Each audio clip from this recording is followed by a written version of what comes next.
কোনো কন্ট্রোভার্সির যেমন কিছু ভালো দিক আছে তেমন কিছু খারাপ দিক আছে। কারো একটু ভালো হয়, আবার কারো একটু খারাপ হয়।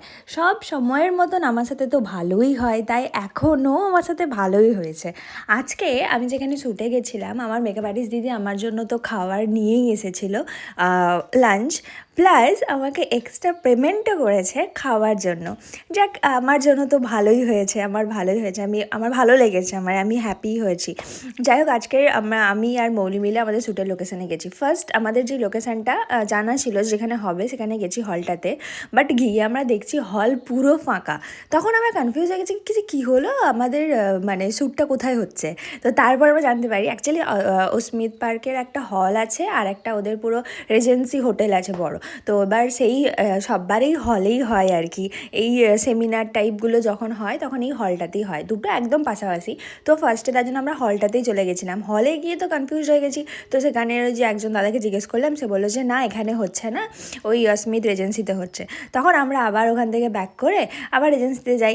আর সত্যি বলতে দেখো, ব্যাক করা বা এদিক ওদিক যাওয়া এটাতে কোনো অসুবিধে নেই, কিন্তু এটাতে অসুবিধে এখন এটাতেই হয় কি, যে এত রোদ এত গরম, তাই এক পাও না এদিক থেকে ওদিক বাড়াতে মানে ভয় করে আর কি। বাইরে সকালবেলা মানে দুপুরবেলা, সকালবেলা, বিকেল না হওয়া পর্যন্ত।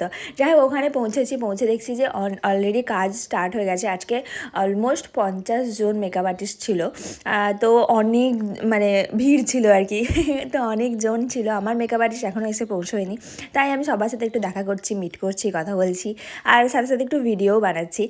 আর সবথেকে ভালো ব্যাপার যেটা, আজকে 50 জন মেকআপ আর্টিস্টের মধ্যে অলমোস্ট 15 জনই আমার সাথে কন্ট্যাক্ট করেছে, মানে আমাকে মডেল হিসেবে পাওয়ার জন্য। বাট আমার যে মেকআপ আর্টিস্ট দিদি, সে যখন থেকে এই ক্লাসটা বুক করে ঠিক তখন থেকে আমাকেও বুক করে রেখে দেয়। তাই জন্য আমাকে সবাইকেই না বলতে হয়। সেটা আমারও খারাপ লাগছিলো, ওদেরও খারাপ লাগছিলো। বাট আজকে যখন আমি যাই ওখানে, সবাই আমাকে এসে বলছিল যে আমি আর তো তোমায় ফোন করেছিলাম, আমি তোমার সাথে কন্ট্যাক্ট করেছিলাম। তো ভালোও লাগছিলো যে সবার ফার্স্ট প্রায়োরিটি আমি ছিলাম। বাট খারাপও লাগছিলো কি, যে আমি ওদের সাথে কাজ করতে পারছি না, ওরা এসে মানে আমার খারাপ লাগছিলো। যাই হোক, নেক্সট টাইম নিশ্চয়ই তোমাদের সাথে কাজ হবে, যাদের সাথে এইবারে কাজ হয়নি। এটা আমি বলেই এসেছি সবাইকে যে তুমি নিশ্চয়ই মন থেকে আমায় চাওনি, তার জন্য আমি তোমার হইনি। বাট মন থেকে নেক্সট টাইম যদি চাও, তাহলে আমি নিশ্চয়ই তোমার হবো। যাই হোক, আমরা গেছি। আমার মেকআপের যেহেতু আসেনি, তাই তার আগেই আমরা ভাবলাম যে কিছু বিফোর ক্লিপ আমি নিয়ে নিই। বাট তখন নেওয়ার সময় আমি মানে জানতাম না যে কী ভিডিও বানাবো বা কী করবো। যাই হোক, ভাবলাম যে না, নিয়ে রাখি, যদি কাজে লাগে। তারপর আমার মেকআপ আর্টিস্ট দিদি আসে। মেকআপ আর্টিস্ট দিদি যখন আসে, তখন অলরেডি সব চেয়ার টেবিল বুক হয়ে গেছে। তো তার জন্য আমাদের জন্য আবার আলাদা করে একটা চেয়ার টেবিল এগুলো অ্যারেঞ্জ করে দেওয়া হলো আর কি। মানে আমাদের জন্য, মানে আমরা যে কজন বাকি ছিলাম আর কি, একটু লেটে স্টার্ট করেছি। তো ফার্স্টে সেমিনার তো একটা হলেই হচ্ছিলো, এই হলটাতে। বাট তারপর যখন আজকে প্রেজেন্টেশন ডে, এক্সাম ডে, তখন তো এই হলটাতে কুলোচ্ছিল না, তখন আবার এই সাইডে একটা আলাদা করে হল খুলে দেওয়া হয়। তো সেইখানে আমরা আবার কয়েকজন মিলে ওই সাইডে, মানে দুটো সাইড মিলিয়ে হচ্ছিল আর কি আজকে পুরো সেমিনার বলো বা প্রেজেন্টেশন বলো, যাই হোক। তো আজকে এবার দেখো, আমি তো মানে বাইরের খাবারটা একটু অ্যাভয়েড করার চেষ্টা করি, হয় না কিন্তু চেষ্টা করি। তো আজকে আমার দিদি, আমার মেকআপ আর্টিস্ট দিদি আমার জন্য বাড়ি থেকে খাবার করে নিয়ে এসেছিলো। খেয়ে আমি একটু শান্তিভাবে খেয়ে মানে কাজ করছি আর কি। তারপর আমি ড্রেস পরে নিয়েছি, আমার হেয়ার হয়ে গেছে, মেকআপও হয়ে গেছে, জুয়েলারি বাকি ছিল। আর আমি এই ড্রেসটা পরেছি। এই ড্রেসটাতে তোমরা আমাকে আগেও দেখেছো অনেকবার। বাট যতবারই পরি আমার ভালোই লাগে, আমার কখনো খারাপ লাগে না, খারাপ মনে হয় না। আমার রিপিট করলে যেটা মনে হয় না, যে হ্যাঁ এটা তো পরে নিয়েছি। কিন্তু বাট এই শাড়িটাতে আমার সেটা মনে হয় না, সেটা ফিল হয় না। বাট কারণ এই শাড়িটা আমার এতটা পছন্দের, এতটা ভালো লাগে আর কি। তো যাই হোক, আমার তো full makeup, hair and all done হয়ে গেছে, শুধু জুয়েলারিটা বাকি আছে।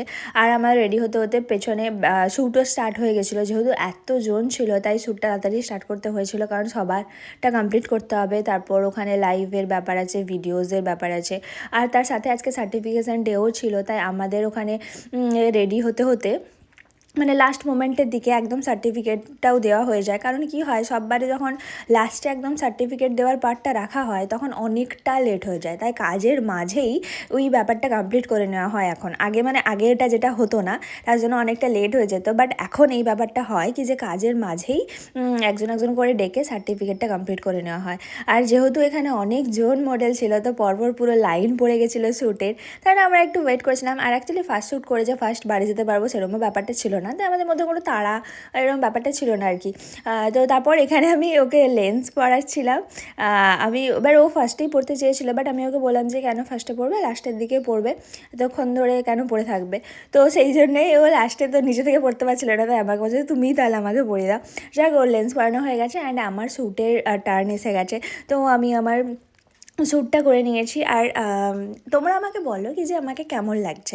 আমি না সবাই যেমন আমাকে বলে, আমি নিজেও বলি যে এই শাড়িটা আমার, কারণ আমি এতবার পরেছি। ফার্স্ট এই শাড়িটা আমি পরেছিলাম আর এখনও আমি পরতে থাকি।